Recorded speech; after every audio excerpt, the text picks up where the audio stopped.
While adding funds and training for the police can be an effective way to make our communities safer, there is far more happening with the latest executive order signed by President Trump. In a stroke of foreboding and near-fictional ridiculousness, the order is titled, "Strengthening and Unleashing America's Law Enforcement to Pursue Criminals and Protect Innocent Citizens." It's comical, really, that an order is so aptly named as to inspire mistrust from the title alone.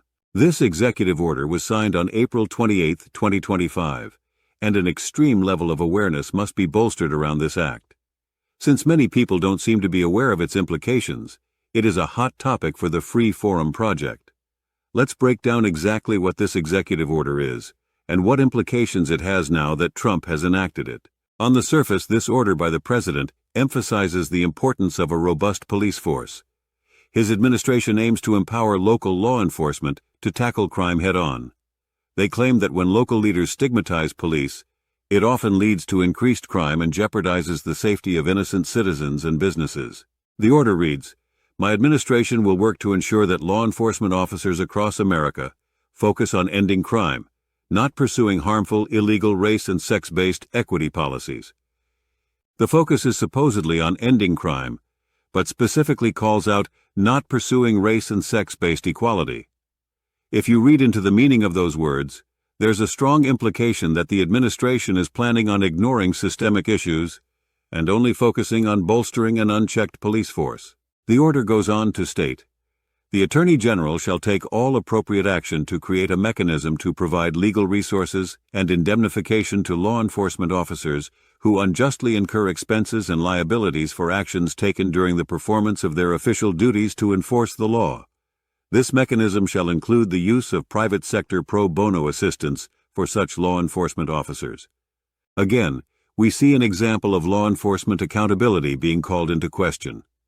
To say that they will have recourse for wrongfully incurred expenses or liability while on duty is a vast, sweeping statement that only takes into account the administration's point of view and not any real justice.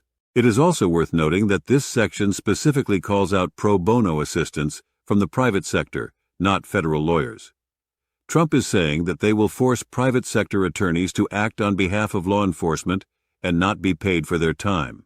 Federal resources will then be maximized to improve local policing.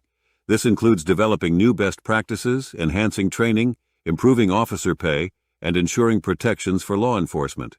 On the surface, this section sounds like training programs, but the order states it will provide new best practices to state and local law enforcement to aggressively police communities against all crimes. This is a heavy-handed and dangerous position. The implications of new best practices could include any range of destructive behavior that unfairly targets anyone who disagrees with Trump's rhetoric. Additionally, there will be measures to strengthen penalties for crimes against officers and investment in prison security and crime data. So not only is he making the police unjustifiably exempt from accountability, he is going to provide increased punishment for standing up to police corruption, as well as funnel money into the prison complex that already exists in this country. One of the most concerning aspects of this order reads, "Within 90 days of the date of this order, the Attorney General and the Secretary of Defense, in consultation with the Secretary of Homeland Security and the heads of agencies as appropriate, shall increase the provision of excess military and national security assets in local jurisdictions to assist state and local law enforcement. Wherever the 'don't tread on me' crowd is, this is your time to shine." This order mandates federal and military assets to be used for local policing. This means they are militarizing the police forces even more than they already have in the past. The consequences of such actions result in police states. The order goes on to describe how the Attorney General will ensure accountability for local officials obstructing law enforcement duties. Any unlawful discrimination or violations will be prosecuted vigorously. Once again, we see an alarming declaration that anyone who pushes back or stands against Trump's status quo will be vigorously prosecuted. Sadly, that's not all. Within 90 days of the date of this order, the Secretary of Defense, in coordination with the Attorney General, shall determine how military and national security assets, training, non-lethal capabilities, and personnel can most effectively be utilized to prevent crime. Listen to that again if you think you heard it incorrectly. That is a quote. In the executive order, Trump actually spells out that these militarized police forces will then be trained so that they can be utilized to prevent crime. Not to protect and serve, but to prevent crime. Are we living in Minority Report now?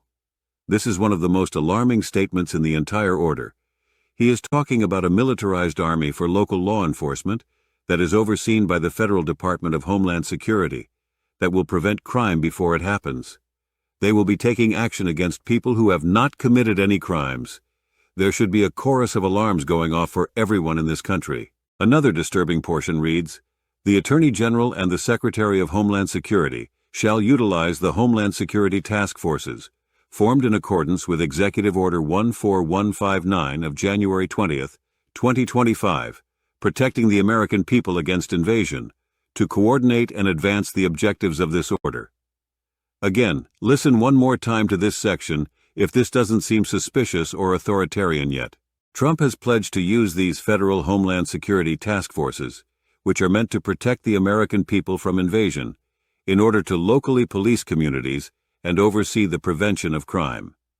He isn't going to use them to combat criminals. He's going to use them to prevent crime.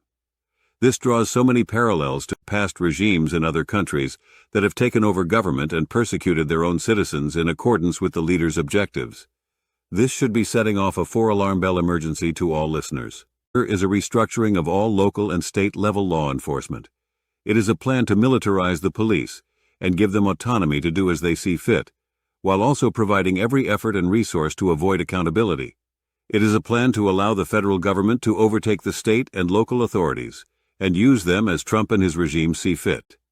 It is disguised as an order that will protect people, but all it will do is further the trampling of our rights and ensure there is no true justice in this country. We must speak out. We must be heard. We cannot allow this type of tyrannical action to take place. This atrocity is unfolding before our very eyes, and we are allowing it to happen with no defense. Keeping all that you have heard in mind, be sure to comment, like, share, and subscribe.